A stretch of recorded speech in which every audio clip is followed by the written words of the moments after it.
চিৰাঙৰ দুই স্থানত নিশা গুলীচালনা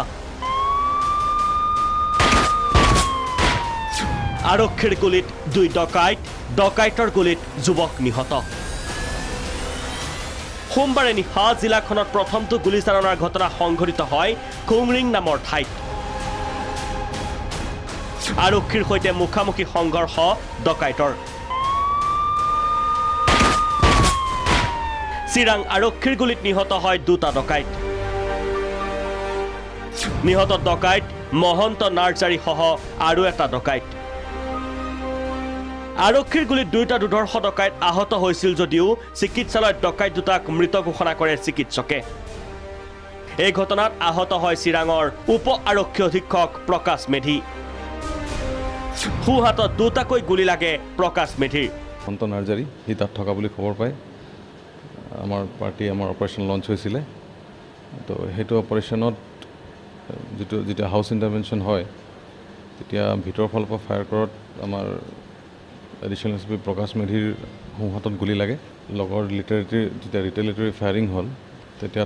দুজন মানুহ তাত গুলীবিদ্ধ হয় ঘটনাস্থলীৰ পৰা দুটা পিষ্টল ৰিকভাৰ হৈছে আৰু চাৰ্চটো চলি আছে এতিয়া আৰু হয়তো দুই এজন আছিল এইটো পলাইছে ঘৰৰ দৰ্জা ভাঙি পলাইছে নিহত দুয়োটা ডকাইত জিলাখনৰ আমটেকা আৰু মালিভিথাৰ ডকাইতি কাণ্ডৰে জড়িত আছিল দুয়ো ঠাইত 29 মাৰ্চত সংঘটিত হৈছিল ডকাইতি কুংৰিঙৰ গুলীচালনাত আহত উপ আৰক্ষী অধীক্ষক প্ৰকাশ মেধি বৰ্তমান চিকিৎসাধীন GMCHত বঙাইগাঁৱত প্ৰাথমিক চিকিৎসা কৰি নিশাই আৰক্ষী বিষয়াগৰাকীক ভৰ্তি কৰে GMCHত প্ৰকাশ মেধিৰ অস্ত্ৰোপচাৰৰ প্ৰয়োজন বুলি জনালে GMCHৰ অধীক্ষক ডাক্তৰ অভিজিত শৰ্মাই তেখেতৰ ইনজুৰিটো ৰাইট ৰিষ্ট জইণ্টৰ তলত কম্পাউণ্ড ফ্ৰেকচাৰ কমিউনিটেড কম্পাউণ্ড ফ্ৰেকচাৰ আলনা আৰু ৰেডিয়াছ দুডাল হাড় মেইন দুটা হাড়ে ভাঙিছে সেইকাৰণে আমি এতিয়া ডিচাইড কৰিছোঁ কি উইল বি টেকিং জিলাখনত মঙলবাৰে নিশা আনটো গুলীচালনাৰ ঘটনা সংঘটিত হয় কিষাণ বজাৰত ডকাইতৰ গুলীত নিহত হয় ৰাজা বড়ো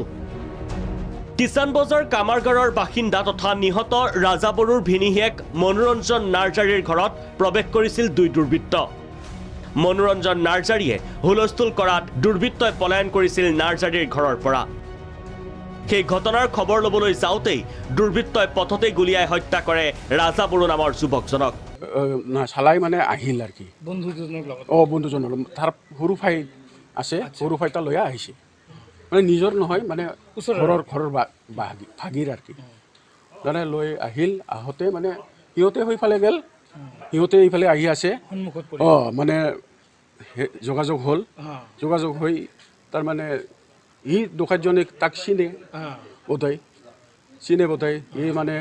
তাতে যাব সেই বুলি তাক মানে গুলি হত্যা কৰিলে দুৰ্বৃত্তৰ গুলীত নিহত ৰাজা বড়োৰ ঘৰত মঙলবাৰে উপস্থিত হয় মন্ত্ৰী UG ব্ৰহ্ম বিধায়ক জয়ন্ত নাৰ্জাৰী আৰু এপছুৰ নেতৃত্ব এই ঘটনাত জড়িত সকিয়নি UG ব্ৰহ্মৰ ধৰণৰ বেয়াকৈ হত্যা কৰিছে অমানৱীয় কাৰ্যকলাপ সেইটো সহ্য কৰা নহয় আৰু এই যে অশান্তি সৃষ্টি কৰিবৰ কাৰণে কোনোবা যে চেষ্টা কৰি আছে তাক যিকোনো প্ৰকাৰে দমন কৰিব লাগিব নিবিন্দাবাদ এইটো আৰু উঠিব দিব নোৱাৰে প্ৰাক্তন উগ্ৰপন্থীলৈ সন্দেহৰ আঙুলি শেহতীয়াকৈ চিৰাঙত বৃদ্ধি হৈছে ডকাইতিৰ ঘটনা এই ঘটনাসমূহত NNFBৰ একাংশ প্ৰাক্তন সদস্য জড়িত থকা বুলি সন্দেহ ৰাইজৰ তেনে ক্ষেত্ৰতো মন্তব্য মন্ত্ৰী বৰ্মৰ যদি ডিষ্টাৰ্ব এৰিয়া যদি আহি যায় জিলাত হাৰাশাস্তি কাৰ হ'ব এই দুৰ্বৃত্তসকলৰ বাবে নহয় তেওঁলোকে পলাই ফুৰিব তেওঁলোকৰতো কোনো সামাজিক দায়বদ্ধতা নাই কিন্তু সমাজত হাৰাশাস্তি আহি যাব সেইটোকে কোনোবা আনিব বিচাৰিছে নেকি সেইটো আমি চালি জাৰি চাই আছোঁ আৰু এইটো খুব মানে শক্তিশালীভাৱে ডিল কৰিব লাগিব আৰু এইটো আমি দমন কৰিবই লাগিব চিৰাঙৰ পৰা ৰিমু সেনৰ ৰিপৰ্ট প্ৰাগ নিউজ